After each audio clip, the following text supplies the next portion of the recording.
네. 좋네. 네. 안녕하세요. 반갑습니다. 이재명입니다. 제가 저번 주 일요일 날 익산하고 군산을 갔는데, 익산을 갔더니 딱 요 정도 규모 강당이었는데 1200명, 1000명 들어가고 그거 넘쳐가지고 막 못 들어오고 난리였는데, 또 군산을 갔어요. 군산을 갔더니 거기는 100명, 150명 들어갈 자리에 한 300~400명이 와가지고 창문에 매달리고 그랬는데, 오늘은 생각보다 너무 넓은 데를 잡아가지고 썰렁하게 됐어요. 시험 기간. 시험 기간에 해가지고 방학에는 더 안 오지 근데. 그래, 반갑습니다 여러분. 그러고 보니까 학생들이 좀 막힌 한 것 같네요, 그죠? 학생 중에 관심 있는 분들이 왔을 테니까 오늘은 좀 학구적인 얘기를 좀 하도록 하겠습니다. 학구적인 얘기. 보수와 진보에 관한 얘기. 보수와 진보. 여러분들은 보수라고 하는 걸 어떻게 생각하는지 모르겠어요. 보수. 여러분이 보시기에 저는 이재명은 보수예요, 진보예요? 진보. 보수라, 저한테 얘기를 들은 사람은 보수라고 하고, 저한테 얘기를 안 들은 사람은 저를 진보라고 하고 있는 것 같아요. 이 정치는 말의 전쟁입니다. 말의 전쟁. 정치는 옛날에는 이 국가 권력이라고 하는 게 별거겠어요. 그 국가가 가지고 있는 자원을 배분할 힘, 그게 권력이고, 그 힘을 누가 갖느냐를 놓고 옛날에 전쟁을 했죠. 근데 현대 사회는 전쟁은 아니고 이제 정치라고 하게 됩니다. 정치, 경쟁, 또 선거 이런 것들이 극적인 형태의 전투에 해당되어 있죠. 평소에 이게 전쟁, 경쟁이 이루어지는데 거기는 말이 중요한 기능을 합니다. 말로 하는 정치죠. 정치는 다 말로 하죠. 근데 말로 그냥 하면 재미가 없어요. 말을 묶어서 무기를 만들어야 됩니다. 그걸 프레임이라고 해요. 프레임. 이 말이 무기인데, 이 말도 그냥 하면은 그냥 화살 한 개 정도인데, 이 말을 가공을 하면 이게 대포가 됩니다. 그걸 보통 우리는 프레임이라고 말하죠. 정치를 할 때는 상대를 딱 규정을 해줘야 돼요. 규정을. 나는 민주, 너는 반민주. 근데 이거를 처음에는 잘 안 넘어가요. 그런데 이걸 계속 반복적으로 사용하고 사람들이 그걸 인식하기 시작하면 어느 순간 굳어집니다. 그래서 갑자기 나는 반민주가 아니고 난 민주야 라고 말하는 것 자체가 반민주적인 진영이 되거든요. 이게 유명한 레이코프가 얘기한 코끼리는 생각하지 마 라고 하는 책의 제목인데, 코끼리 생각하지 마 라고 말하면 자꾸 코끼리 생각이 나게 돼 있어요. 코끼리 생각하지 말라니까. 자꾸 코끼리 생각이 나. 나 코끼리 아니야 하는 게 이미 코끼리 생각을 하게 돼요. 이런 것처럼 말을 이용해서 정치를 하고, 정치는 프레임이라고 하는 겁니다. 과거에 예를 들면 김대중 대통령은 이제 민주화 운동을 할 때 자기를 민주라고 규정을 하고 상대를 반민주라고 규정을 했습니다. 민주 대 반민주. 근데 이렇게 되면 어떻게 됩니까? 사람들이 그 말을 계속 쓰게 되면 둘 중에 하나인데, 민주냐 반민주냐 이렇게 되면 그 말을 많이 쓰는 쪽이 민주가 되게 돼 있어요. 난 반민주 아니야 라고 하는 순간에 계속 반민주 되는 거예요. 그러면 최종 결론이 어떻게 됩니까? 결국 시간이 걸릴 뿐이지 민주라고 하는 쪽이 이길 가능성이 없거든요. 그래서 이 프레임을 잘 써야 됩니다. 최근에도 그런 경쟁이 벌어졌어요. 공짜 논쟁이 있습니다. 공짜와 복지. 여러분들은 복지를 정부에서 공짜라고 부릅니다. 복지 확대한다 그러면 자꾸 공짜로 뭘 자꾸 주려고 그러냐, 포퓰리즘이다 이렇게 막 주장을 해요. 그래서 어느 날부터 그게 그러네, 왜 자꾸 공짜로 주려고 그러지? 나쁜 거 아니야? 라고 생각하기 시작했죠. 무상급식 얘기가 처음 나왔을 때 국민들 환호했어요. 야, 그래, 무상 좋네. 그래서 지방선거 때 무상급식을 주장한 쪽이 이겼죠. 근데 여기에 대해서 막 공격이 벌어집니다. 무상은 공짜야. 무상은 나쁜 거야. 왜 국민들한테 그냥 퍼줘? 이런 식으로 계속 공격을 하니까 여러분들이 어느 순간부터 무상이란 말을 싫어하기 시작했어요. 잘 생각해보세요.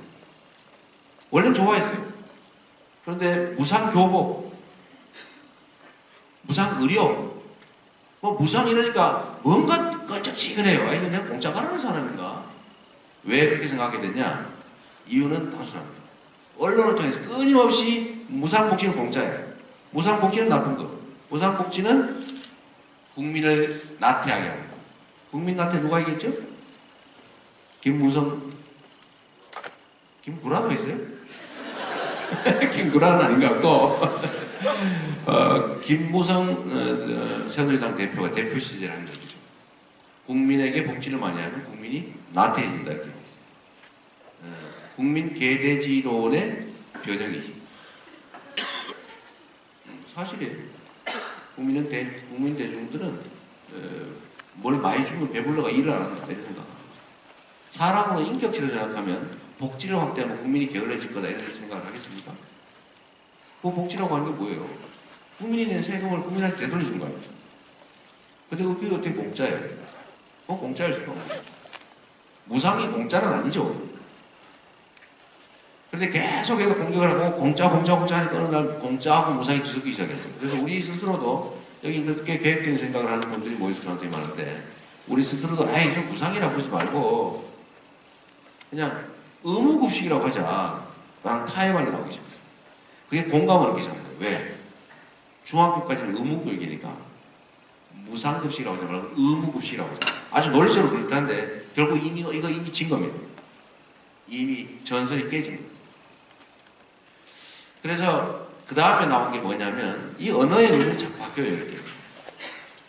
우리는 언어란 영원하다고 생각하는데 언어는 쓴 데 따라 의미가 순식간에 바뀌어갑니다. 제일 먼저 의미가 바뀐 예를 우리가 알 수 있는 게 있습니다. 김양, 이양, 여러분들 기분 듣기 싫죠? 이게 원래는 이 양가집 미혼 여성을 말하는 아주 높은 말이었습니다. 이 개화기. 양이란 말이 너무 멋있는 말입니다. 그리고 이거를 멋있는 말이니까 딴 사람이 쓰기 시작했어요. 주로는 이제 뭐 커피집, 뭐 술집 이런 데 쓰기 시작합니다. 그래서 양자가 아주 나쁜 의미로 인식되기 시작하면서 그 말이 없어져 버렸습니다. 무슨 양하면 이렇게 기분 나빠요. 그 다음 나온 말이 미스라는 미스 김했는데 이것도 원래 커리어 우먼을 지칭하는 아주 좋은 뜻으로 시작됐죠. 근데 이게 또 멋있으니까 딴 데서 쓰기 시작합니다. 그래서 의미가 바뀌었어요. 여러분 정의사회 하면 이게 젊은 분들은 정의사회 그런들 괜찮네 이런 생각할 건데 우리 나이 드신 분, 우리 교수님 같은 분들 정의사회 하면 딱 떠오르는 게 뭐예요? 전두환. 그래서 정의사회 하면 뭔가 껄쩍지근해요. 이 원래 이 정치하는 사람들은 지가 부족한 걸 말로 채우는 경향이 있거든요. 가장 부정의한 자가 가장 정의로운 척합니다. 역사적으로 보면요. 지가 권력을 갖겠다고 사람을 직접 죽인 사람은 권력을 갖겠다고 전두환입니다. 가장 부정의해요. 박정희는 쿠데타 할 때 피는 안 흘렸어요. 물론 엄청난 나쁜 짓이죠. 이승만 뭐 이렇게 이 해외에서 일하는 분들이 그 힘들게 사탕수수밭에서 일하면서 그냥 떼어서 모은 돈 가지고 술 먹고 잘 놀았어요.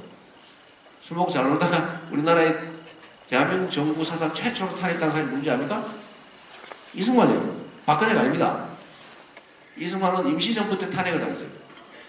놀다가. 이 독립장군 가지고 자꾸 술 먹고 놀고 이렇게 엉뚱하다 그러니까 너 나가라 쫓아냈어요. 미국으로 간 거죠. 이렇게 어쨌든 나쁜 짓을 대표적으로 했던 이승만보다도 박정희도 물론 나쁜 짓 많이 했죠. 사람 죽이고 독재하고 군사 쿠데타하고 멀쩡한 남의 집 교수 데려다가 술 따르라 그러고 뭐 그런 나쁜 짓 많이 했죠. 사람들 간첩 만들어가지고 죽이고 간첩이라고 인정할 때까지 때린 다음에 처음에는 나 아니에요. 계속 때리면 어떻게 돼요? 안 맞으려고 저 간첩 맞는데 그럼 그때 딱 와요. 간첩 맞단다. 사형 집행해버려요. 이런 식으로 많이 죽였죠. 근데 이런 것도 있지만 아예 내가 권력을 갖겠다고 탱크 총으로 막 쏘고 막 칼로 찌르고 몽둥이 새신 박힌 몽둥이로 사람 머리 때려 죽이고 이런 짓 했던 게 전두환인데 제일 부정의하잖아요. 그러니까 이 사람이 내세운 게 정의사회군이에요. 그래서 정의 그럼 그때 기분 나쁘고 우리는 들으면 정말 기분 나빴어요. 정의사회? 아 이거 웃기네. 이거 말고 최근에 언어의 의미가 바뀐 게 있습니다. 뭔가요? 어버이야, 어버이. 어버이, 우리가 들으면, 가슴 찌릿하고 막, 어버이 날. 근데 그 뒤에다 글자가 연합이 딱 붙어버렸어요. 연합이 붙으니까 이게 어버이가 좀 이상해졌어, 이게. 그래서 언어의 의미는 이렇게 바뀝니다. 그런데 보수와 진보가 사실 그렇게 지금 활용되고 있습니다. 보수와 진보. 우리나라는 분단국가죠. 우리나라 분단국가인데 북한의 존재가 도움이 되는 집단이 있습니다. 여러분, 우리 대한민국을 둘러싼 우리 주변 강국들은 한반도가 통일이 되기를 원할까요? 통일이 안 되기를 원할까요? 안 되기를 원하죠. 왜냐하면 자기들한테 이익이 됩니다. 해양 세력과 대륙 세력이 충돌을 직접 하면 이빨끼리 부딪히면 이빨이 깨져요. 입술이 있으면 안 깨져요. 그 역할을 한반도가 반으로 쪼개서 완충 역할을 하는 거죠. 그럼 여기를 필요하면 때려가지고 무기를 팔아먹을 수도 있어요. 필요하면 국제적으로 긴장을 조성하는 도구로 쓸 수 있어요. 그래서 일본은 한국이 서로 막 싸우는 바람에 경제적으로 부흥했죠. 절호의 기회죠. 지금도 한국전이 벌어지면 제일 덕볼 때는 일본이죠. 불행한 현실입니다. 그래서 주변 강국들이야 남의 나라니까 그럴 수 있다고 쳐요. 근데 문제는 우리나라 안에도 남북 분단을 좋아하는 집단이 있습니다. 누구? 새들당. 옛날에 북한 보고 총 쏴달라고 부탁한 일이죠. 이거 모르는 사람 많아요. 북한의 존재가 자기 권력을 유지하고 권력을 창출하는 제일 큰 무기인 집단이 있습니다. 분단을 고착화하고 통일을 방해하는 세력이 있어요. 분단의 이 상황 자체가 이익인 집단이 있어요.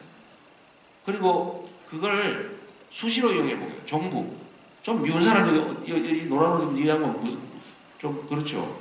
태도가 이게 보니까 북한 좋아하게 생겼어. 너 종북이지? 이러면, 아닌데, 이러면 종북이 아닌 걸 증명해봐. 예? 김일성 개새끼 해봐. 해보세요, 빨리. 안 하잖아. 또 종북 맞네. 이렇게 써먹을 수가 있었단 말이에요. 지금까지 종북몰이가 전가에 보도 있습니다. 미운 사람이 있으면 무조건 종북으로 몰아요. 왜 북쪽을 쳐다보고 있어, 저기는. 종북.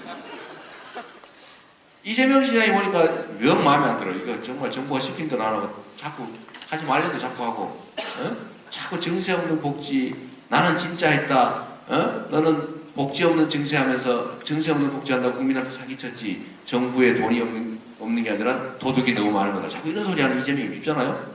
그래서 한 게 뭐냐, 이재명을 종북으로 봅니다. 이유는 딱 이거예요. 우리 배준기 청장 어디 가셨구나. 제가 민주노동당하고 정책연대를 했는데 후보 단일화 했단 말이에요. 아까 배진교 청장이 당선되던 그 시기에. 그랬더니 저를 종북으로 보는데 어떻게 뭐냐, 민주노동당에 경기동부연합이라고 하는 데가 있는데 성남이 좀 많다. 그리고 민주노동당 나중에 통진당이 됐죠. 이 통진당이 성남의 청소회사의 70명이 만든 조합에 2명이 들어있었다. 그래서 성남시장 넣어서 거기에다가 청소 용역을 주잖아요. 제가 청소 용역을 청소 노동자들이 만든 협동조합에다 줬어요. 중간에 못 떼어먹게. 잘했죠? 그 이명박 대통령이 이걸 국무회의 석상에서 칭찬을 했어요. 행정학 교과서에도 안 나오는 자 획기적인 정책이다. 성남에 가서 배워라 이랬는데 성남에 이재명인지 몰랐거든요. 실수하는데 막 칭찬했어요. 그래가지고 유력 언론 다 났어요. 전국의 모든 자치단체가 성남에 가서 배워라. 그래가지고 막 성남에 막 벤치마킹 오더라고 난리가 났었어요. 우리가 환경부, 노동부 가서 성남시 담당 공무원 교육도 있어요. 직원들. 정말로 획기적이다. 청소 노동자가 직접 회사 만들어서 자기가 직접 일하는 데다 줬으니 중간에 떼먹을 수 없잖아요. 또 열심히 할 거 아닙니까? 중간 착취도 없지요. 뭐 청소 노동자, 뭐 노동 조건이 열악하니 이런 소리도 안 나오고 일 잘하지. 야, 획기적이다. 그때 뭐 청소 노동자 월급을 얼마 줬더니 그럼 학교가 난리 났거든요. 그런더니 어느 날 180도의 태도를 싹 바꿔가지고 이재명을 종북으로 몰아야 돼요. 그 70명 조합원 중에 2명이 통합진보당 민주노동, 당신 민주노동 당원이다 이거예요. 그러니까 이 민주노동당 당원이 있는 회사에 일거리를 줬기 때문에 이거 종북의 자금줄이다 이거예요. 말 돼요? 근데 말이 돼요. 모 중앙일간지가 이 얘기를 3일 동안 신문 12꼭지를 썼어요. 일면 톱으로 그냥 풀로 전면으로. 제가 반격을 했죠. 아닙니다. 뭐 이렇게 했던. 아닙니다. 기자회견 하면 끝에다 한 줄 딱 써놔요. 이재명 성남시장은 부인하였다. 제목을 이만하게 달아가지고 종북의 자금줄 의식, 의혹 다운패해가지고 뭐 심사를 얼마로 했느니 뭐 돈을 뭐 어떻게 했느니 뭐 특혜를 줬느니 뭐 회사를 미리 만들어 놨느니 온갖 거 다 써놓은 다음에 카드라 그런 거 끝에다 딱 이재명은 이를 부인하였다. 그러니까 이게 완전히 빨갱이 되버린 이 종북몰이. 작년에 제가 이거를 털면서 제가 급성장을 했는데 이걸 3년을 울고 먹은 거예요. 3년을. 이거 반격이 안 됩니다. 아무리 해명을 해도 뭐 그렇다는데 툭하면 쓰는 거예요. 이거 가지고 수사를 해. 검찰이 또 심심하게. 수사를 수원지검에서 한 번 하고 성남시청에서 한 번 하고 또 감사도 해. 감사. 할 때마다 대사적 빌려.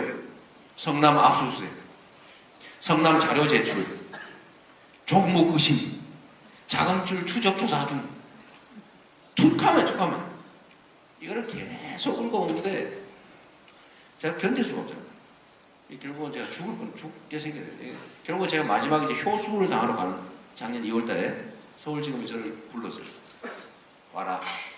나 안 간다. 그랬더니 뭐 체포하겠다. 체포해라 차라리. 내가 잘못한 게 뭐 있냐. 와라. 그러다가 제가 결국 가기로 했어요. 가면서 제가 준비를 했습니다. 이번에는 도저히 안 되겠다. 확 뒤집자. 종북몰이 이 종북몰이를 극복을 못하면 소위 이 야권의 정권 재창출, 즉 저들이 점령하고 있는 저 고지를 도저히 점령할 수 없다. 다른 거 다 쓰다가 맞아가 안 되면 딱 종북몰이 해버리면 한 번에 쓸어버릴 수 있습니다.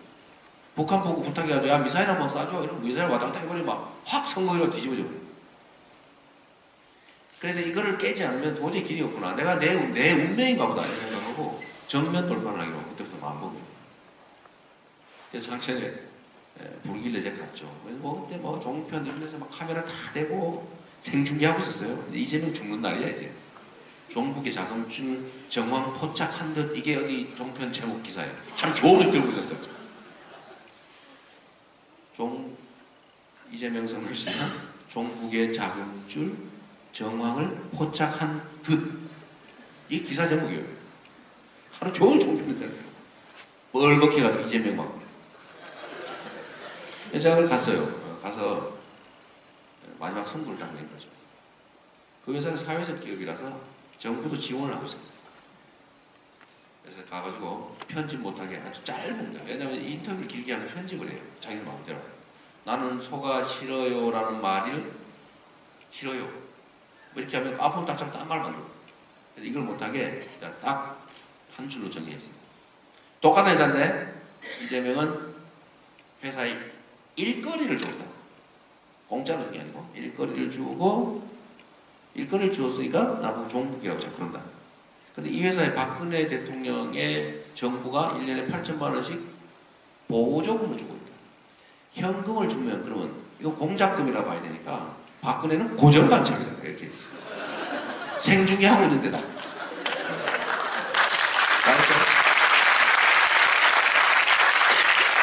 그랬더니 주춤해요. 그 다음에 또 한 번 더 들이받았죠. 내가 공격이 또 이렇게 했어요. 민주노동하고 연합해가지고 뭐 민주노동당 후보가 양보해서 후보가 됐으니까 너 종북이래. 제가 또 집요합니다. 저한테 한번 걸리면 죽습니다. 제가 맨날 얘기하는 건데 나한테 걸리면 죽어요.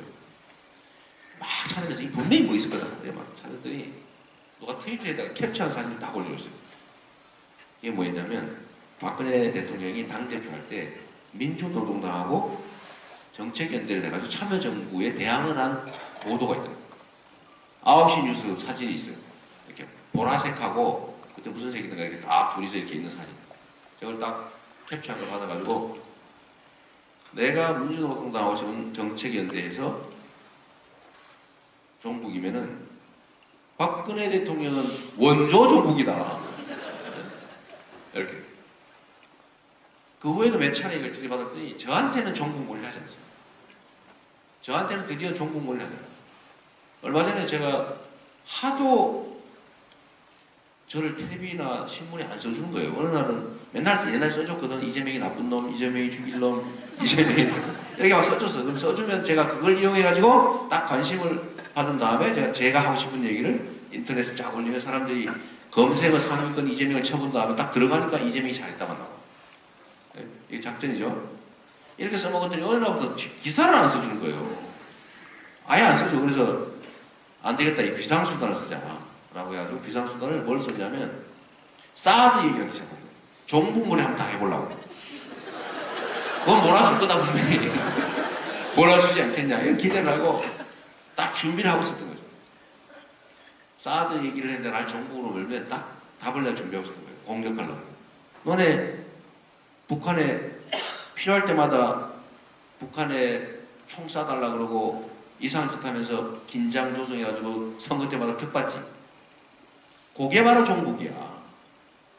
그리고 국방비를 세상에 북한은 공식적으로는 1조 몇천억입니다. 국방부가. 북한은 1년 예산이 7조인가 그렇대요. 우리나라는 작년 기준으로 39조 원을 국방비 지출했어요. 39조 원을. 내년 예산 41조 원인가 그래요. 41조 원. 동그라미 합쳐서 얼마인가. 계산이 안 나오죠? 전 세계 아마 군사비 지출 규모가 10위 안에 9위인가 막 그럽니다. 이렇게 돈을 많이 쓰는데 사실은 게임이 아니잖아요. 여러분 전쟁을 군인 숫자로 합니까? 인해 전술하는 거죠? 혹시 여러분 영상 보는 일 있어요? 아파치 헬기 아프간에서 작전하는 영상. 그 유튜브에 들어가보세요. 꼭 전자오락 하는 게 전자오락. 아파치 헬기 한 1km 후방 저기 떼어놓고 저 1km 전방에 있는 뭐 아프간 분들이 왔다 갔다 해. 이렇게 보면 하얗게 이렇게 사람이 뭐 왔다 갔다 해. 막 급하게 막 숨고 막 모였다 헤어졌다 그러면서 그거를 버튼을 따따따따 누르고 있어요. 그 기관포. 네? 이런 걸로 그냥 그게 다 없어져. 뭐 몇 번 누르면 다 없어져. 전에 공각혁명 때 우금치 전쟁이 있었는데 그때 뭐 숫자에 대해서 여러 가지 학설이 있어요. 최저 2만 명이 전멸했습니다. 그런데 상대 일본 육군이 몇 명이었냐면 뭐 말로는 2천 몇백 명이었어요. 근데 거기는 기관총을 들고 있었어요. 기관총 이렇게 돌리 서구 시대에 쓰는 기관총이죠. 디디디 하면 디디디 들어가면서 쏘는 거예요. 근데 우리 통합농민군은 뭐 들고 있었냐면 죽창, 쇠사랑 가장 뛰어난 무기가 화승총이었어요. 그 화승총 맞아요 그거? 이렇게 심지 놓고 불 붙여가지고 이렇게 기다리고 있는 게 그게 됩니까 그게? 일본군 피해자는 일설에 의하면 사망자 1명이고 일설에 의하면 한 명이 발 뒤꿈치 부상이었다는 거예요. 그것도 왜 부상을 당했냐? 소나무에 맞아서 튕긴 화승총탄에 옆에 맞는데. 그러니까 이게 숫자로 전쟁하는 게 아니라 지금도 남북 관계라고 하는 게 군대 숫자 가지고 지금 북한이 막 우수하는데 실제로는 무기로 전쟁을 하지 무슨 숫자로 합니까? 무슨 백병전 합니까? 그런데 이런 압도적으로 군사비 지출을 많이 하는데 맨날 미군 없으면 북한이 진다고 그러면서 실제로는 돈이 남으니까 뭐예요? 방위비를 저질러. 남으니까 진짜 북한을 막 군사력이 비슷비슷해가지고 막 총 이거 엉터리 만들면 다 죽게 생겼으면 그 방위비리 할 수 있겠어요? 지금 뭔 짓을 하고 있냐면 뭐 자꾸 군사 장비를 개선하는데 저 특수부대원들 방탄복을 입혀놨는데 실제로 쏴보니까 AK 주수총이 막 뚫려. 뻥뻥뻥 뚫려. 그거 무거운 거 말로 입고 다니면서 그거를 돈 들여가면서요. 그것뿐입니까? 전투 헬기를 공격 헬기를 만들었는데 이게 채공 시간이 38분이야. 가는데 뭐야 이게 몇 분이야? 19분. 19분 가면 19분 되돌아오면 아무도 못해. 그러니까 이게 공격을 할 수 없는 공격 헬기만. 잠수함을 만드는데 잠수가 안 돼. 물는데 안 들어가. 구조함을 만들었는데, 통영함 구조함을 만들었는데, 물속을 들여다보지를 못해. 이게 어군탐지기를 닮았어요. 이거 잘 알죠? 구조가 안 되는 구조함을 만들어요. 심지어 미국에서 차세대 전투기라고 8조를 들여서 사오는데, 이게 말이 좋아서 핵심 기술이 없는 걸 사왔다지, 사실 그 얘기는 뭐냐면 전투를 못하는 전투기예요. 핵심 기술이 뭐예요? 전투 기술이 핵심 기술 아닙니까? 핵심 기술을 뺀 전투기를 지금 사옵니다. 그 기사 좀 찾아보세요. 반응이 없어. 모른다는 얘기 아니야 이거? 핵심 기술이 없는 전투기, 차세대 전투기를 들어오는데 8조 원이 들어갑니다. 핵심 기술이 없다는 건 뭔 뜻이냐면 전투가 안 되는 전투기란 뜻이요. 껍데기만 전투기란 말이에요. 나중에 전투할 수 있는 그야말로 핵심 기술을 사오려면 이미 8조 원어치 사다 놨는데 껍데기를. 그 알맹이는 달란데 다 줘야 돼 지금. 이거 알고서 이짓했거든요. 뉴스 기사에 보면 핵심 기술을 제외하고 사기로 계약이 돼 있어요. 그거 왜 사옵니까? 다 해먹은 거예요. 바로 이런 식으로 국민이 낸 세금으로 국방을 하는 게 아니라 지 배를 채우고 맨날 북한한테 진다고 잉잉거리면서 군사비 올리고, 이런 게 진짜 종북이다 라고 하는 걸 제가 준비를 하고, 그래 종북 쓰기만 해봐라, 내가 확 이 얘기도 해가지고 한번 떠야지 생각하고 사드 배치하면 안 된다. 왜? 사드는 미국의 미사일 방어 체제의 일부일 뿐이고, 우리나라는 사드 배치는 이미 코리아 MD라고 해서 한국형 미사일 방어 시스템을 지금 만들고 있어요. 그런데 사드라고 하는 게 저기 김천, 성주 이런 데 설치해놓으면 중부까지밖에 커버를 못하고 수도권은 전혀 커버가 안 됩니다. 그 수도권은 원래 북한이 미사일을 쏘지 않아요. 왜냐하면 미사일보다 훨씬 좋은 게 있어. 장사정포라고. 그냥 포로 쏘면 그냥 바로 서울에 다 닿습니다. 그냥 방어도 안 돼요. 그런데 이거를 왜 설치하느냐? 미국의 월드 미사일 방어 체제 WMD에 동아시아에 꼭 필요한 거예요. 근데 이거를 자기들 필요에 의해서 남의 나라에 설치할 수가 없으니까 한국의 북한 미사일과 핵을 억제하기 위해 설치한다고 한 거예요. 그러니까 한국에 우리 존경하는 곧 집에 가실 박근혜 대통령께서 사인했잖아. 그리고 내년 8월까지 확 설치해버린다. 왜? 다음 대통령 들어오지 라고 했는데, 그 전에 지금 나가게 생겼어 보니까, 이건 다행이야. 근데 뭐 그건 좀 더 신경 써봐야 됩니다. 될지 안 될지 아무도 몰라. 그죠? 그래서 이 미사일 방어 체제를 위해서 우리가 사드를 설치하니까 실제로 우리가 손해를 보게 됩니다. 어떤 손해냐면, 뭐 그게 약간 도움이 될 수 있겠죠. 그러나 북한 핵 미사일 개발 억제에 도움이 안 되는 게, 아니 중국이 지금 한국, 일본, 미국이 편을 먹고 지금 대륙을 봉쇄하려고 하는데 중국을 북한 뒤통수를 때리면 돼요, 안 돼요? 입장이 바뀐 거야. 이 아이가 안 되겠다 이거. 이 사드를 중국 내륙을 다 들이다 보는데, 야 우리 북한하고 편먹자. 북한, 소련, 중국 편먹자 해가지고 북한하고 점점 가까워지는 겁니다. 그러니까 북한을 제재를 하는 게 아니라 뒷문을 열어주는 거예요. 그래서 이론적으로도 우리는 중국으로부터 경제적 당에서 엄청나게 손해보고, 그 다음에 북한은 간접적으로 안보상 이익을 본 거예요. 제재가 느슨해지는 이익을 본 거예요. 결국 누가 손해봤냐? 우리가 손해본 거예요. 그래서 이거를 내가 얘기를 해야 되겠다고 해가 막 얘기를 하는데 아무도 보도를 안 해주는 거예요. 이게. 종북몰이 해달라고 막 고사를 지는데 종북몰이 안 해줘. 그래서 제가 여기서 포기할 수 없잖아요. 사람이 한번 시작하면 끝장을 봐야지. 안 되겠다 해가지고 제가 결국은 성주를 직접 갔어요. 글자만 쓰는 게 아니라 영상을 보여주면 지들이 보도를 안 할 수가 없겠지. 이러고 제가 김천을, 성남의 기초단체장이 김천 성주를 찾아가가지고 집회하는 데 가서 제가 마이크를 잡고 떠들었어요. 그래도 보도를 안 해줘요. 그래서 저는 이제 종북몰이 당하는 걸 포기했어요. 더 이상 당할 수가 없구나. 그런데 이렇게 독하게 달려드니까 사실은 종북몰이 못하는 겁니다. 종북몰이는 헛개미거든요. 제가 얘기하는 게 있죠.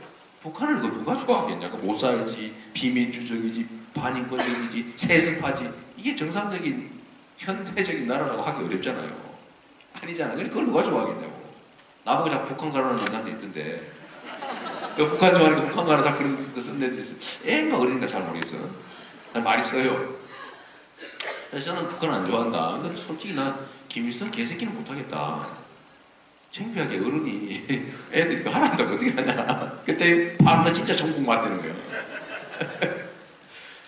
그러나 다른 경우에는 정치하는 사람들은 이 종북이라는 걸 탁 들어가면은 겁을 먹어버립니다. 그러니까 자꾸 종북 몰려오는 거예요. 이 헛개비인데 실상이 없는 건데 그걸 정면으로 돌파하면 없는 거예요. 근데 그걸 무서워하면 자꾸 하는 거지. 헛개비니까. 그래서 아직도 이 종북몰이는 여전히 유효한 정치 수단이에요. 가장 강력한 이 소위 보수 정권의 무기입니다. 그런데 이 종북몰이 만약 북한이 없으면 어떻게 살았겠어 저 인간들 도대체. 북한의 존재가 이 분단의 이 고통이 그들한테는 무기인 거예요. 이 무기. 근데 이 무기가 정말 멀리 돌아서 왔는데 보수와 진보라고 딱 편을 갈려놓은 다음에 자기들은 보수라고 얼굴을 다 가리고 있어요. 보수 멋있잖아요. 보수는 진짜 좋은 말이에요. 그런데 뭘 또 세상이 좀 제대로 돼보자고 하는 쪽을 다 진보라고 딱 개념 규정을 하는데 진보 옆에는 뭐가 있냐면 빨갱이가 기다리고 있어요. 이 남북 분단 상황에서 빨갱이는 무서운 존재입니다. 북한을 편든다, 적국을 편든다, 죽일 사람이죠. 그래서 이 진보라고 하는 데는 저희가 좌파고, 응? 공산주의자고, 그 좌하고 가깝잖아요. 그러니까 너 진보지, 너 좌파지, 그러니까 북한이지는. 이렇게 몰 수 있도록 여기를 진보라고 딱 규정을 해놓고 진보 옆에는 빨갱이라고 하는 헛개비를 딱 설치하는 거예요. 그러면은 이쪽이 국민들로부터 지지를 받는 게 쉬워요, 어려워요? 어려워져요. 근데 보수라고 하는 이 집단들, 지금 이게 탄핵당해서, 지금 1차로 우리가 박근혜를 탄핵하지만 2차로 어디를 탄핵해야 되냐면 이 정치 기득권자들을 탄핵해야 됩니다. 내쫓아야 되거든요. 그런데 이 정치 기득권자들, 내쫓겨야 마땅한 이 정치 기득권자들은 사실은 보수가 아닙니다. 이 사실 이자들은 진보 보수를 논할 가치도 없는 사회학적 요소들이에요. 반칙, 특권, 불법, 부정, 부패 이런 거 저지르면서 이 잘못된 경쟁 구조를 만들어가지고 부당한 이익을 취하고 있는 그야말로 일본의 나라를 팔아먹었던 매국 친일 세력, 분단시킨 세력, 분단 고착화 세력, 쿠데타 세력, 그 다음에 나중에 광주 학살 세력. 이 얼굴을 바꿔왔지만 결국은 그 뿌리는 똑같은 이 친일 부패 독재 이 세력들이란 말이에요. 이 세력들을 내쫓아야 되는데 이 자들은 내쫓기기 싫어서 자기를 보수라고 딱 보장을 하는 거예요. 보수. 보수는 멋이잖아요. 자기를 보수라고 하는 순간에 이 사회학적 요소를 보수의 이름을 보호로 받는 거예요. 보수라는 이름은 그들은 보호받고 있어요. 그런데 이쪽은 진보라는 이름을 공격을 당하고 있어요. 그래서 진보와 보수의 프레임을 가지고 있는 한 진보는 이기가 무지하게 어렵습니다. 이 대한민국 사회에서. 이 분단된 상황에서. 더구나 전쟁까지 겪었잖아요. 서로 총 쏘고 죽겠잖아요. 지금도 극단적으로 전 세계에서 가장 군사 밀도가 높게 대치하고 있어요. 이런 식으로 분단돼서 으르렁거리고 백만, 막 200만 가까운 사람이 서로 총을 겨누고 있는 전 세계에 없습니다. 세상에 이런 나라가 어디 있어요? 그래서 이런 상황이기 때문에 진보의 이름을 가지면 이거 이기기가 어렵습니다. 그런데 제가 그래서 진보와 보수 얘기를 한번 하려고 해요. 우리가 학생도 많으니까 제가 이런 얘기 하는 거죠. 보수란 원래 기존에 있는 법, 질서, 상식, 원칙, 가치 중에서 좋은 거를 지키자는 쪽을 보수라고 합니다. 바꾸더라도 좀 천천히 바꾸자. 이게 보수고, 진보는 새로운 질서, 새로운 가치, 새로운 원칙을 만들어내자는 쪽이에요. 좀 빨리. 그래서 저를 예를 들면 규정을 한다고 할 때 이재명은 보수일까 진보일까? 제가 하는 거는 단순해요. 뭘 하고 싶냐면 법이 지켜지는 세상을 만드는 게 내 목표입니다.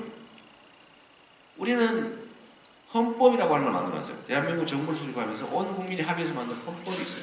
민주공화국, 국민이 주인인 나라, 특정 소수가 지배하는 게 아니라 모두가 함께 만들어가는 공화국. 우리가 하면 제일 큰 가치예요. 그리고 그 안에 이런 게 있죠. 모두가 법 앞에 평등하고 기회가 공평하게 주어지고 공정한 경쟁이 이루어지고 그리고 자기가 노력한 만큼의 합당한 배분을 받는 나라, 인권과 복지가 살아있는 나라. 이거 이렇게 합의했어요. 그리고 이 합의를 구체화한 게 우리가 가지고 있는 법들입니다. 법. 그런데 제가 예를 들면 구체적으로 봤을 때 재벌 체제를 해체하자. 이게 진보적으로 보이는데 제가 얘기하는 내용을 들어보면 전혀 진보적이지 않습니다. 제가 하는 얘기, 재벌 체제는 왜 해체해야 되느냐? 재벌 기업을 없애자는 게 아니에요. 재벌 가문이 지분, 큰 재벌 계열 기업의 지분 실제 가지고 있는 5%가 안 됩니다. 5%가 안 됩니다. 이 5%도 안 되는 거 가지고 전 그 엄청난 기업들을 다 지배하고 있습니다. 더군다나 희한한 방법을 써가지고 호텔신라 했죠. 호텔신라. 이 무슨 여성이 그 사실상 완전히 지배하고 있죠. 거기에 삼성 가문은 단 한 주도 갖고 있잖아요. 한 주도 없어요. 영주. 근데 거기를 100% 지배하고 있어요. 이상하게 얽혀가지고 이렇게 꼬고막 거있습니다. 거기 꼭 그렇게 지배구조 그림을 보면 소유 지분 구조를 그리고 완전 반도체 그림보다 더 복잡합니다.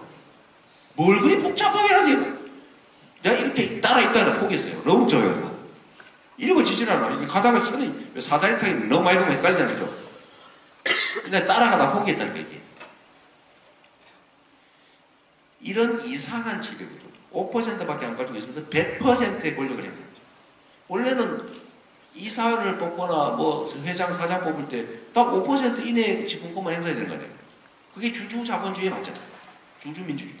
동등해지. 주주 한 주가 다 똑같잖아요. 왜 5% 가지고 여기는 100%를 행사하는 거죠? 도대체? 이거를 못하게 막아야 된다. 이게 정상이잖아요. 그게 규칙이고 합의지. 그런데 5%도 안 돼가지고 전 회사를 실질적으로 100% 지배하고 있습니다. 이거 잘못됐죠. 이걸 지배하고 난 다음에 무슨 짓을 하냐면 회사가 잘 되게 하는 일을 하지 않아요. 내부 거래해가지고 재산 빼돌려요. 사위 한 명 생기면은 거기다 분가시켜줘야 될 거 아닙니까? 딸내미 결혼해가지고. 그럼 재벌 그룹 하나 만들어줘야지. 그냥 하는 거 불가능하잖아요. 어떻게? 부당 내부 거래를 시작합니다. 일감 몰아주기. 일감 몰아주기 이건 뭐예요? 공개 경쟁을 시키면 이 회사, 저 회사 다 할 수 있어요. 그런데 여기다 밀어주는 거 새로 만든 회사. 그냥 밀어줘버려. 여기 다 줘버려요. 그냥 안 줘요. 싼 거는 비싸게 사주고, 비싼 건 싸게 팔고. 이렇게 해가지고 부당거래라고 조금 하면 여기가 알토란이 딱 돼요. 이 회사 재산도 쫙 빼돌려요. 그럼 여기가 돈 한 푼 안 내고 상속을 딱 받습니다. 지금 이 짓 하고 있어요. 이번에도 한번 보세요. 삼성전자의 최대 주주가 4%를 가진 삼성물산인데 이재용 씨는 삼성물산의 주식이 한 주도 없어요. 제일 모직의 주식이 23%인가 뭐 몇 프로 있어요. 26%. 이거를 삼성물산하고 합병을 하는데 삼성물산의 가치는 확 떨어뜨리고 제일 모직의 가치를 확 올린 다음에 팍 합쳐버리니까 갑자기 통합된 삼성물산의 주식의 16%가 이재용께 되어버렸어요. 그래서 이 삼성물산이 가지고 있는 삼성전자 주식 4.26%인가 뭐 10조 원어치. 이거를 이재용이 의결권을 행사하기 시작합니다. 그래서 삼성 총수의 지위를 상속을 끝냈어요. 이제 삼성그룹을 지배했어요. 여기에 자기 돈 한 푼 안 들어서 뿐만 아니라 여러분 국민연금 드셨어요? 여러분이 대주셨습니다. 안 들은 학생이구나. 잘했어요. 안 들은 거. 근데 펀드 가입하신 거 아니에요? 아, 그럼 다행이네요. 안 듣겠네. 펀드 가입하고 주식형 펀드에 가입하는 데가 다 삼성물산 주식 가있어요. 국민연금 다 주식 가있어요. 여기 다 잃었어요. 최소 5천만. 국민연금만. 여러분들이 돈 대준 겁니다. 삼성의 이재용이 돈 한 푼 안 들이고 삼성 재벌 총수가 되는 과정을 여러분이 돈을 내서 도와주셨다고요. 축하드립니다. 기분 좋으신가 봐. 이런 거 못하게 돼요. 부당 내부 거래 못하게. 또 어떤 짓을 하냐면 우리나라는요 법을 안 지키는 걸 처벌을 하잖아요. 특히 힘센 사람이 죄를 지면 절대 처벌 안 해요. 혹시 처벌돼도 요만큼만 하고 그나마 가면은 갔다가 금방 나와. 마스크 끼고 휠체어 타고 몇 번 왔다 갔다 해버리면 그냥 바로 나가버려. 그 사람들이 이상하게 꼭 휠체어를 타래. 응? 멀쩡하긴 뭐 마스크 끼고. 응? 처벌을 받지 않습니다. 그래서 어떤 일이 벌어지냐면 나쁜 짓을 해서 돈을 버는 거예요. 열심히 해서 돈을 버는 게 아니고 나쁜 짓을 해서 법을 어겨서 돈을 버는 거예요. 대표적인 게 뭐냐면 여러분 여기 노동자 많죠. 노동자 가족들 많을 거예요. 다 노동자가 되는 게 정상이죠. 이 나라 국민의 2천만 명이 노동에 종사하면서 먹고 사니까 그거 정상이죠. 근데 참 희한한 게 노동은 좀 신성하다고 말을 해놓고 너 노동자지 이러면 나 아니라고 그래요. 공무원도 노동자지 저도 노동자지. 월급 받고 물론 뭐 선출직에는 다르긴 하죠. 교사도 노동자고 선생도 공무원도 노동자고 군인도 노동자예요. 군인 노동을 하는 거지. 경찰도 노동자입니다. 근데 우리 노동자 그러면 빨갱이 생각이 나. 노동자가 아니라 근로자예요. 근로자. 여러분 근로자가 뭔지 압니까? 황국 신민이 하는 신성한 황제를 위한 노동이 근로요. 근로 아시겠어요? 박근혜 근자야.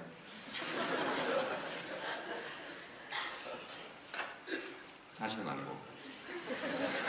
이 근로기준법 이거 일본 때 만든 건데 천황을 위한 신성한 노동을 바치는 사람을 근로자라고 합니다.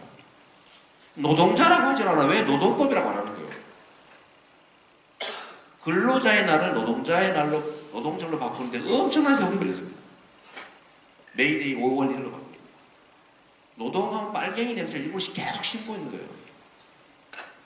그래서 어떻게 하냐면 대기업 재벌들이 돈을 버는데 이 노동자들을 착취를 합니다.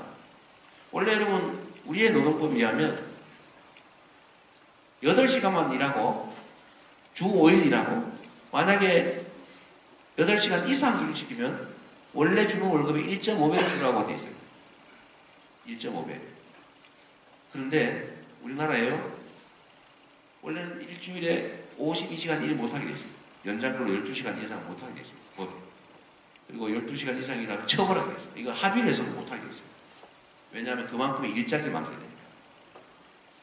그런데 우리나라는 52시간 이상 일하는 사람이 무려 367만 명인 거예요. 주로 어디서 그러고 있냐? 대기업에서 그러고 있어요. 그런데 희한하게 왜 이 사람들이 그러면 1.5배씩 주면서 연장 근로를 시키고 있을까? 특근, 야근, 주말, 휴일 노동을 시키고 있을까? 조사를 해봤더니 1.5배를 주는 게 아니라 0.8배를 주고 있는 걸 발견했습니다. 어떻게 이게 가능하냐? 매달 주는 고정적인 월급은 100만 원을 줍니다. 예를 들어 시간당 10,000원을 줍니다. 그리고 10,000원을 못 먹고 살잖아요. 10,000원을 온갖 이름의 상여금으로 줍니다. 뭐 연말 상여, 성과 상여, 명절 상여, 휴가 상여 뭐 이런 식으로. 그리고 그 10,000원을 빼버리고 요 10,000원을 이 10,000원을 기준으로 1.5배를 주니까 15,000원이 됐죠. 근데 실제로는 얼마예요? 20,000원 시간당 20,000원을 받고 있었어요. 그러니까 연장 근로를 시킬 때는 그만큼 상여금을 더 주지 않잖아요. 그러니까 결론은 15,000원을 주고 시키고. 그러니까 임금 체계를 이상하게 만들어가지고 노동법을 탈법을 하면서 불법적인 연장 근로를 시키고 있고 월급을 더 적게 주고 있고. 이게 원래 법률 위반입니다. 근데 노동부가 지금 그거 안 하고 52시간이라고 노동법이 되어 있는 걸 60시간까지 해도 된다고 행정지침으로 강제하고 있어요. 이게 말썽이 나니까 지금 박근혜의 노동개혁사법이라고 하는 걸로 뭘 하고 있냐면 이 시간 늘리는, 노동시간 늘리는 법을 만들고 있어요. 두 번째로 이 통상임금, 상여금을 왜 빼냐? 법원에 소송하면 이기거든, 근로자가. 그것도 계산에 분모에 넣어야 된다. 그것까지 해서 1.5배를 줘야 된다고 하니까 많이 주게 생겼잖아요. 근데 노동자들이 소송을 하면 법원에 가면 이겨요. 이기면 이긴 사람만 줘. 그럼 너도 이겨와라 이거예요. 그래, 그거 이기는데 5년 걸려. 3년 지나면 시효가 소멸해요. 그 노동부가 안 도와줘요. 그러니까 이 사업장들은 다 어기고 있어요. 다 어기고 있으니까 어길 만큼 이익이 나는 거예요. 법을 안 지켜요. 그래서 실제로는 52시간 이상 일하는 사람들을 더 이상 못하게 처벌을 하고, 예를 들면 그거 법률 위반한 사람 회사의 진짜 사장, 바지 사장 말고 진짜 사장을 근로기준법 위반으로 잡아다가 불법 초과근로 시킨 걸로 수갑을 덜컥 채웠다. 그리고 9시 뉴스 하면 나왔다. 다른 회사가 위반하겠어요? 안 하겠어요? 안 하죠. 안 하면 어떤 일이 벌어지냐. 우리 앞에 일자리가 30만에서 50만 개가 바로 생겨납니다. 일자리 한 개, 10개 만들려고 얼마나 고생해요. 왜 이렇게 생겨나요? 300, 200, 52시간 이상 일하는 367만 명을 52시간까지만 일하고 그 사람들 이 추가 일하는 걸 52시간까지 일하는 노동자를 새로 뽑으면 최하 20만 개에서 최대 80만 개까지 일자리가 바로 생깁니다. 법을 안 지켜서 일자리가 없는 거예요. 일자리 만드는 거 엄청 쉽다는 거죠. 법대로만. 이거 안 지킵니다. 최저임금도 6,035 꼴랑 죽는 거고 6,035 못 받고 있는 사람이 몇 명인지 아세요? 작년까지 244만 명이 걸렸는데 올해부터 264만 명으로 20만 명이 늘어났어요. 최저임금이 좀 올랐다고 위반하고 있는 거예요. 이걸 그냥 방치하고 있어요. 노동부가 방치하다가 힘에 붙이니까 정부가 법을 고쳐가지고 이걸 합법화하려고 지금 노동개혁 입법하고 있어요. 여러분들 노동개혁 입법 들여다봅니까? 여러분들 삶에 직결된 것인데. 비정규직도 그렇습니다. 이거 대기업들이 비정규 많이 쓰잖아요. 사내하청 이런 거 쓰고 있어요. 그 사내하청 불법이에요. 파견근로법 위반이라고. 근데 대기업이 사내하청의 이름으로 불법 파견근로하고 쓰는 사람이 40만 명입니다. 40만 명. 그리고 월급을 절반만 주고 있어요. 정규직 아니라는 이유로. 그리고 노동자들 둘로 나누고 싸움시키고 있어요. 이게 불법이잖아. 못하게 해야 될까요? 비정규직과 정규직이라고 이름을 붙여가지고 똑같은 장소에서 똑같은 사람들이 똑같은 일을 하면서 똑같은 성과를 내고 있는데 계약서상 고정적으로 계속 일하기로 계약됐다는 이유로 비정규직, 고정적으로 일하지 않고 2년 미만의 기간을 정해서 일한다는 이유만으로 월급을 절반밖에 안 줘요. 보수를 반밖에 안 줘요. 동일노동, 동일임금의 원칙. 모든 사람은 평등하다. 인종 등등등으로 차별받아서는 안 된다. 이 차별 아닙니까? 똑같이 일하는데. 그래요, 그래요. 차별이지. 그런데 이게 원래 내가 서양 얘기해서 미안한데 진짜 우리보다 나으니까 하는 소리야. 내가 서양 좋아해서 하는 사람 아닙니다. 저런 다른 정상적인 자본주의 국가에서는요. 똑같은 일을 하는데 비정규직, 그러니까 고정적인 근로자가 아니고 월급을 더 줍니다. 왜? 불안정. 그게 정상이지. 너는 안정적인 일자리고 계속 일할 수 있으니까 10,000원 받고 당신은 내가 5일 동안 쓸 거니까 1년만 쓸 거니까 다음에 쫓겨나야 된다. 그러니까 너는 55,000원. 이게 정상이에요. 더 줘야지. 근데 우리나라는 이 불안한 노동자를 더 적게 줘. 어떤 일이 벌어지냐. 노동자들이 소속감이 없습니다. 이 비정규직이 계속 늘어나고 있습니다. 지금 900만에 육박합니다. 900만 비정규직. 우리나라 전체 일하는 노동자가 한 1,900만, 한 2,000만 가까이 되는데 그 중에 900만 가까이 45%가 넘는 사람이 비정규직인데 계속 늘어나고 있어요. 어떤 일이 벌어지냐면 열심히 일하지 않습니다. 근데 소속감도 없는데 뭐하러 열심히 해요? 시간만 때워요. 기술 축적이 안 됩니다. 숙련되지 않아요. 또 갈아치우고. 이게 악순환이 돼가지고 기업의 생산성이 늘어나지 않아요. 이 엄발에 오줌을 누고 있는 거예요. 지금 당장 달다고 그렇게 다른 데 갔으니 안 쓸 수가 없잖아요. 기업이 악성 경쟁을 시작한 겁니다. 누가 더 싸게 이 착취를 하나. 이 경쟁을 하고 있어요. 근데 이게 또 불법이다 이 말입니다. 동일노동, 동일임금의 원칙이라고 하는 그 대원칙을 어기는 거잖아요.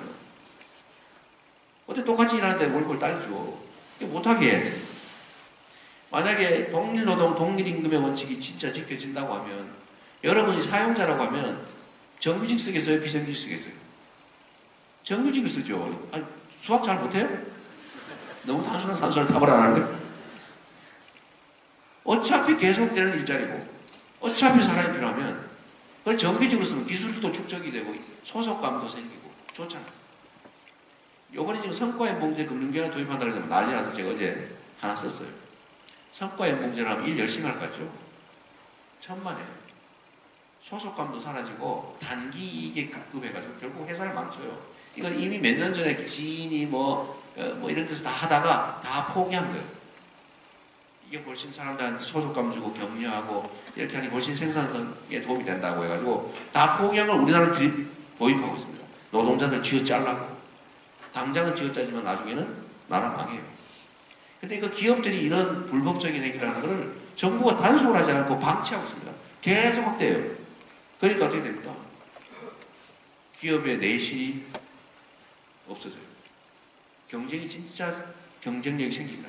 오로지 불법과 특혜와 정경유착을 통해서만 돈을 벌고 이 중소기업들, 대기업들이 힘이 세니까 왜냐면 나쁜 짓을 처벌받지도 않고 검찰한테 돈 몇 푼 씹어주면 다 무혐의해지고 그냥 마스크 끼고 몇 번 왔다 갔다 하면 법원에서 다 풀어주고 구치소 뭐 감옥 갔더라도 이상한 진단서 몇 번 내면은 호텔에 가서 놀다 나와버리잖아요. 죄 짓는 거에 대한 두려움이 없어요. 나쁜 짓 막 해야 돈 벌면 장땡이야. 그러니까 대기업들이 이런 짓까지 합니다. 힘이 세니까. 잘 안 되면 최순실한테 돈 몇 번 짚어주면 되거든.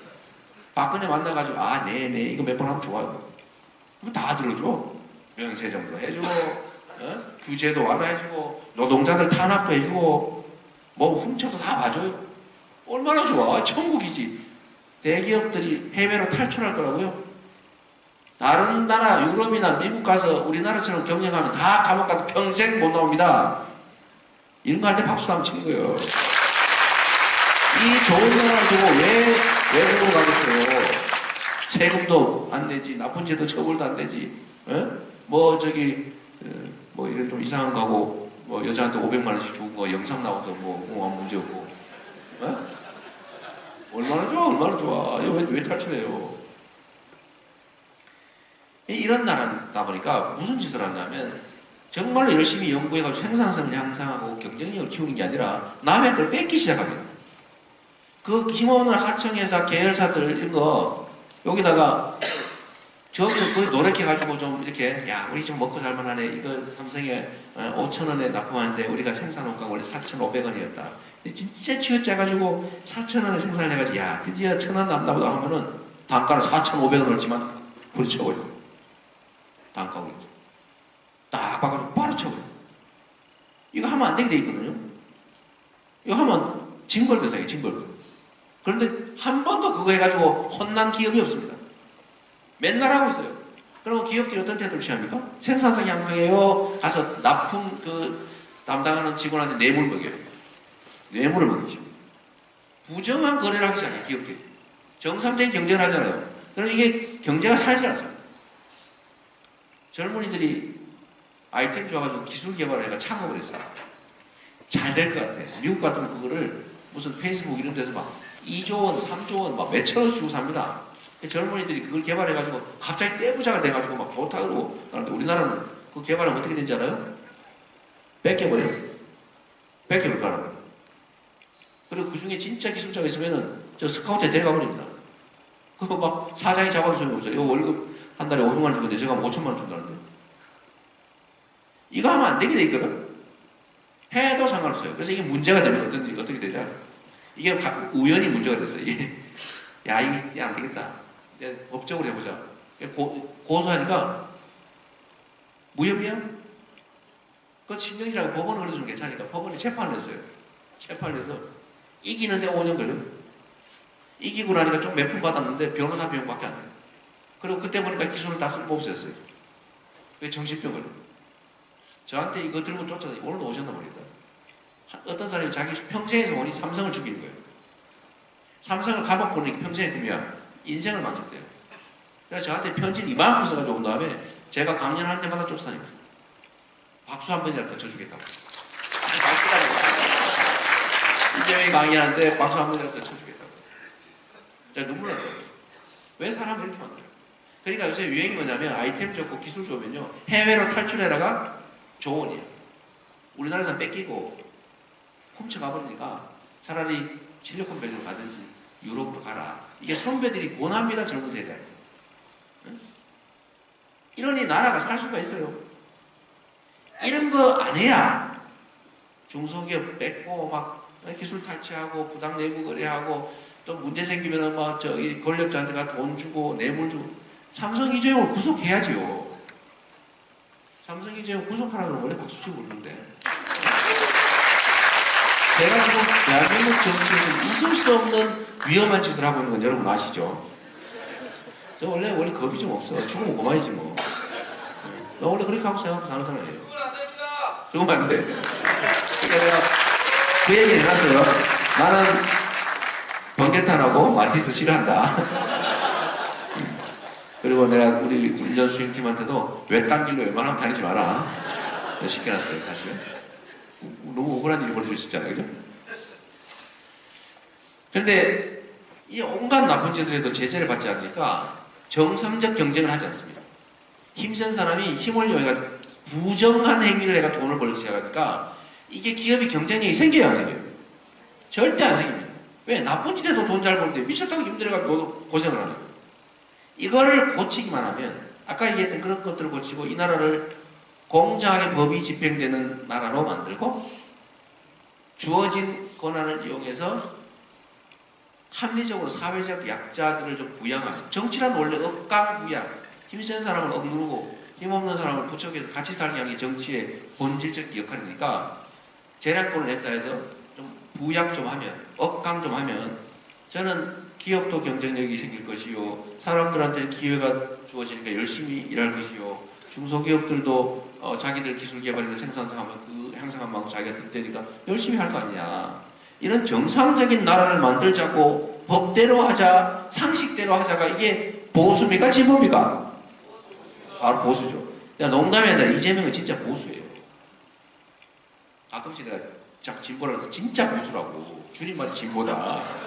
이렇게 얘기하는 것도 있지만, 그래서 저는 제가 하고자 하는 건 진정한 의미의 경쟁이 가능한 자유로운 공정한 경쟁이 가능한 시장 질서, 자유민주주의 체제 제대로 만들자라고 하는 거니까 이건 보수입니다. 그러면 새로운 질서와 새로운 가치를 만드는 거는 우리 배진교 부총장 같은 소위 정의당, 노동당, 녹색당 이런 데 가는 거죠. 저 같은 사람들이 하는 거는 겨우 상식을 회복하는 거예요. 보수적 가치, 그거를 제대로 빈말이 아니고 제대로 구현하려고 하는 거니까 진정한 의미의 유럽식으로 따지면, 교과서적으로 따지면 중도 우파 정도에 해당됩니다. 그래서 일부에서 그런 얘기해요. 아닌데 복지정책 하는 거 보니까 되게 진보적인데 이렇게 얘기해요. 경제 영역과 재정 집행 영역은 다릅니다. 국민이 낸 세금을 어떻게 쓰느냐는 문제는 자유로운 경쟁이 보장되어야 되는 경제 영역하고는 달라요. 여기도 이미 우리가 정해놓은 합의가 있습니다. 기준이, 가치가 뭐냐. 상식적으로 봤을 때 나라의 주인이 국민이라고 해서요. 정치인들은 머슴이라고 해서 공복이라며 공복. 무슨 말인가 기분 나빠하는 사람이더라고요. 공공의 머슴. 퍼블릭 서번트. 아, 유식해 보여요? 나는 좀 유식한 표현 안 좋아해요. 머슴. 월급 받는 머슴이잖아, 월급 머슴. 이 머슴이 해야 될 일이 있습니다. 주인이 돈과 권력을 맡겼어요. 그럼 그걸로 필요한 데 써야지. 제일 필요한 게 뭡니까? 국가 안보예요. 나라를 지켜야 우리가 같이 공동체를 주고 살 거 아닙니까? 국가의 제일 기능은 생명과 국민의 생명 안전을 지키는 거니까 국가 안보 잘해야지. 두 번째, 질서 유지 잘해야지. 그죠? 모여 사는데 막 엉망진창 되면 안 되잖아요. 공정하고 합리적 경쟁이 가능한 자유롭게 살 수 있는 공간을 보장해 줘야죠. 그 질서 유지죠. 이런 건 비용인데 여기 먼저 써야죠. 대신에 가급적 적게 써야죠. 많이 쓰는 게 잘하는 거예요? 적게 쓰는 게 잘하는 거예요? 필요한 범위 내에서 쓰되 적게 쓰는 게 잘하는 거예요. 그 다음에 나머지 최대한 아껴서 국민의 삶을 직접적으로 개선하는 데 비용을 쓰기 시작합니다. 요걸 복지라고 불러요. 이 복지에 지출되는 건 많으면 좋아요, 적으면 좋아요? 많으면 좋죠. 근데 이거 많이 해주려고 막 부당하게 세금을 막 걷어가는 이건 아니지. 근데 제가 성남에서 예를 들면 한 일이 증세한 것도 아니고 그냥 있는 세금 아껴가 쥐어짜가지고 빚 갚고 그 다음에 복지 정책을 하나씩 하는 거죠. 물 좀 주세요, 누가? 여기. 여기 제가 물 좀 먹고. 감기 기운도 있어가지고. 불쌍하지도 않아요. 물 먹으라는 소리도 안 하고.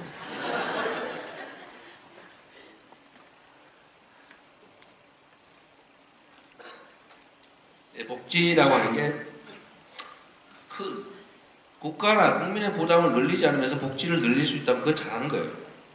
근데 이게 당연히 잘하는 것일 뿐만 아니라 우리 헌법 34조 2항에 써놨어요.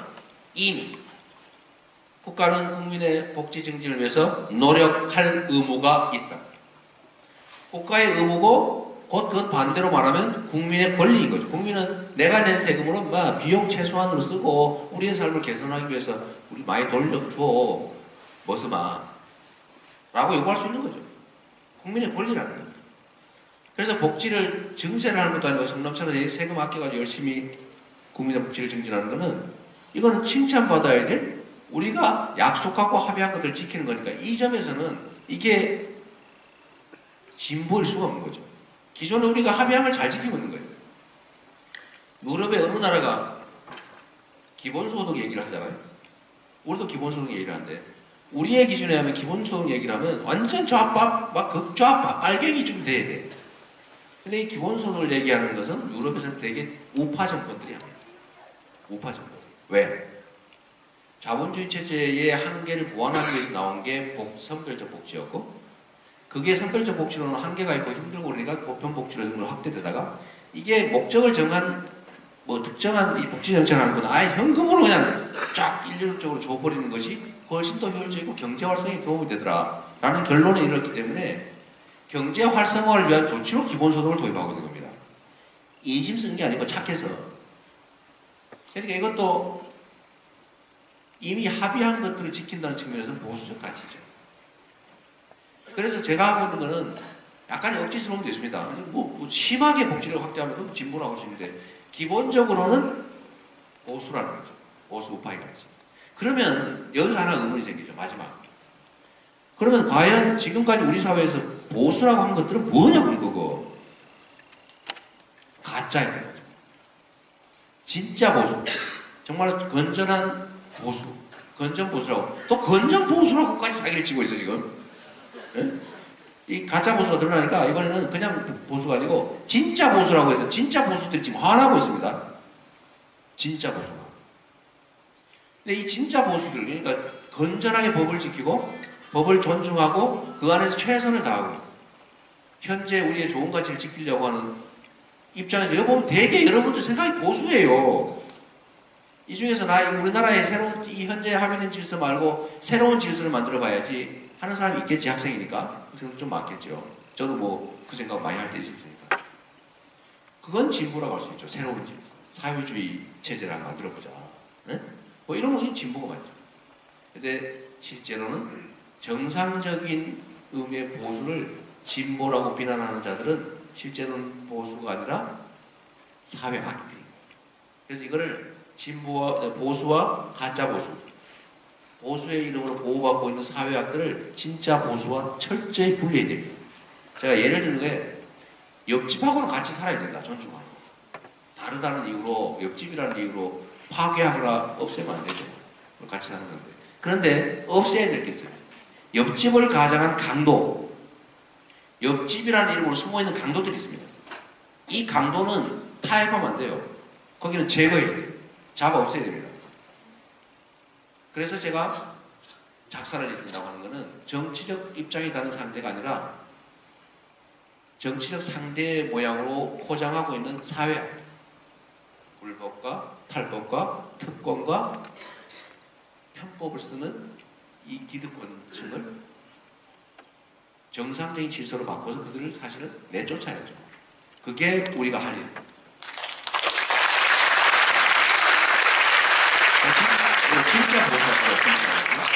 진짜 보수를 가짜 보수들 이제 이번에 역사에 대한 길로 진짜 내보내고 제자리로 저 정도 되는 사람들 이런 여러분 같은 대체적인 사람들이 보수의 자리를 차지하고 저기 노동당, 녹색당, 뭐 정의당 이런 쪽이 제대로 진보의 자리를 차지해서 진정한 진보와 보수가 이렇게 누가 더 잘하나 경쟁을 하는 거라.